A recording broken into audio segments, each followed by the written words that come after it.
What's going on, everybody? Welcome back to the channel. It's Jackson. This is the last Colts recap of the 2023 season. Power's here, and today I'm here to talk about the Indianapolis Colts Week 18 game against the Houston Texans, which we did lose by a score of 23-19. It was a win-and-in situation. Whoever won made the playoffs. Whoever lost got eliminated, and obviously the Colts got eliminated.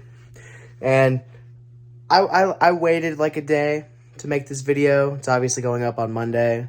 It would have typically gone up on Sunday since the game was on Saturday, but I just wanted some time to think about the game because I didn't want to come on right after the game and say some stuff that I would regret later because I had strong feelings after the game. It was just disappointment. But now that I've had time to reflect on it, it was a lot of missed opportunities, to say the least. A lot of good things, too. Overall, a great season by the guys. That's all I got to say. I want to say that at the start of the video. The fact that Shane Steichen had this team at 9 wins says a lot. We had a winning record with all the bullshit we went through. So, with that out of the way, I want to get into my first takeaway, which is Jonathan Taylor. Jonathan Taylor is officially back. Jonathan Taylor had 30 carries for 188 yards and a touchdown. Single-handedly was the reason that game was competitive. That second half, Jonathan Taylor went off. He had like a 49-yard rushing touchdown. He was just willing first downs to happen. He was looking good. That was the Taylor that we saw in 2021. And it was just so obvious that Jonathan Taylor wanted to win that game. He did everything he could to win that game. He did everything he could, but he's a running back, and there's only so much he can do.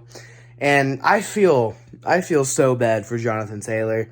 He played his heart out, and we just couldn't get it done.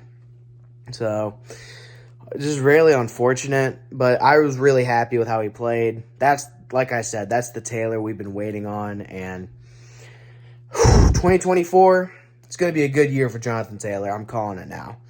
With him and Richardson in the same backfield, that's going to be nasty. So, that's enough about Jonathan Taylor. I want to get into my next takeaway, which is Gardner Minshew. Gardner Minshew played his worst game as a Colt 2 days ago. He struggled. I think he was like 13 of 24. He didn't break 200, and he did not throw a touchdown pass. Took care of the ball, but he didn't throw a touchdown pass. He struggled a lot, and we just couldn't get the pass game going at all. I mean, that was our biggest reason we lost. Minshew struggled, and it's not all his fault. We struggled in the pass game, and that hurt us a lot because we got into a lot of third and longs, and when your pass game isn't working, you're not successful on third down. We were like 1 for 11 on third down. And in this league, you cannot win if you're going 1 for 11 on third down. Like, we did not play well enough to win. 1 for 11 on third down is ridiculous. Like, just can't have it.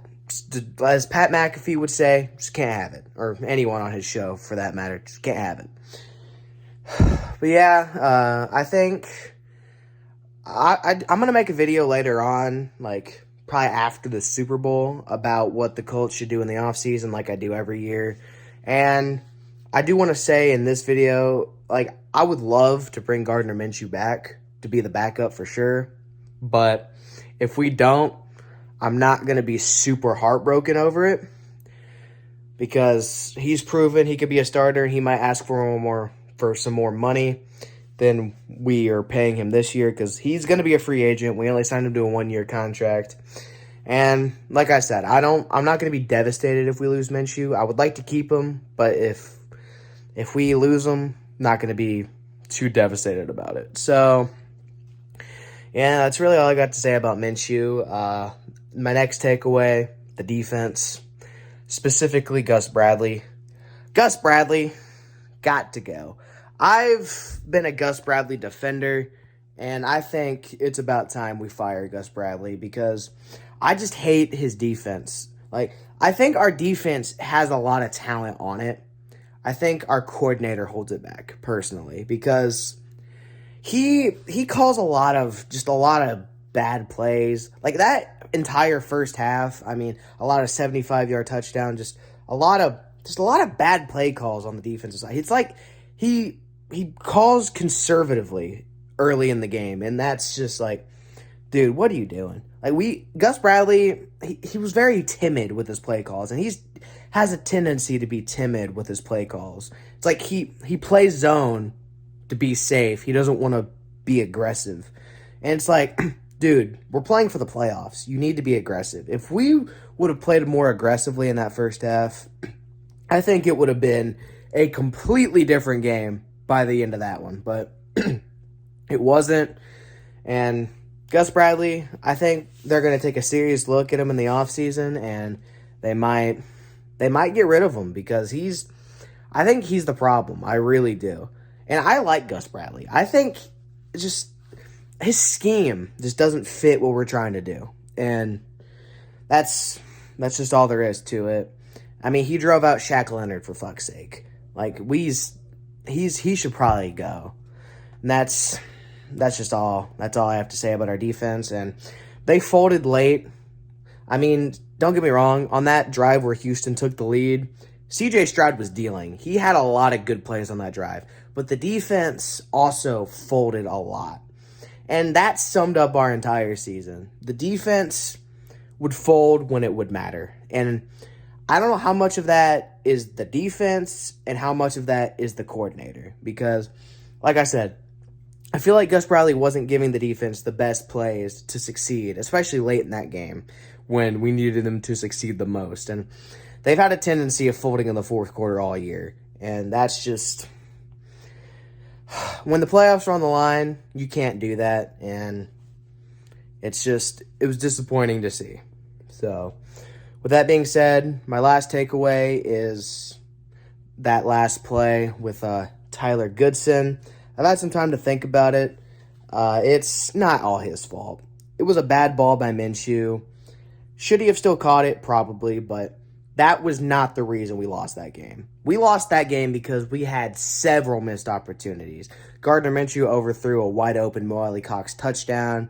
He missed Alec Pierce a couple times, didn't get the ball to Michael Pittman Jr. enough, and we relied way too much on JT. And like, I like having to rely on JT, but we also need a steady passing game when we do that. We need to at least still be able to have a decent pass game when we're relying on Jonathan Taylor. So, yeah, that's really it.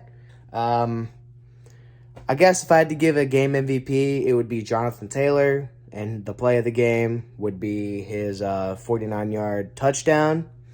And yeah, that's it for the 2023 season and the Colts recaps. So yeah, it's been a great season. The fact we finished the season 9-8 when we were projected to go like 4-13, people were giving us like 4 wins, completely exceeded my expectations. I said at the beginning of the year that we would win 10 games, but that was with Anthony Richardson playing quarterback. That my prediction revolved around Anthony Richardson playing quarterback. After he went down, I fully expected us to win like 6 or 7 games. Like, because I thought Minshew was going to be able to win a couple games, but wasn't going to do anything spectacular. But he played really well in games this season. He just folded when it mattered, which it's hard to blame him. He's a backup quarterback. And we found a guy in Shane Steichen. Shane Steichen is a great head coach, and I'm glad that we hired him. He's the right hire, and give him another year or two, he's going to have this team making a deep playoff run. Just mark my words. So, yeah, that's it. That's it for the 2023 season for the Colts. The playoffs are all set. Houston ended up winning the AFC South, and Jacksonville didn't even make the playoffs. I was very surprised to see Jacksonville lose to Tennessee, but it kind of made me feel better. I'm not even going to lie. So, yeah, I think I might drop a playoff prediction video later this week and then recap the playoffs like I do every year. And then after the playoffs are done, we'll move into off-season content. I'll make a video about what the Colts should do in the off-season, talk about the draft, which we're picking 15th. And yeah, that's basically all I got. So thank you guys so much for watching this video. If you liked it, don't forget to like, comment, and subscribe. And turn on the bell notifications and for everything in the description box. I'll see you guys next time. Bye.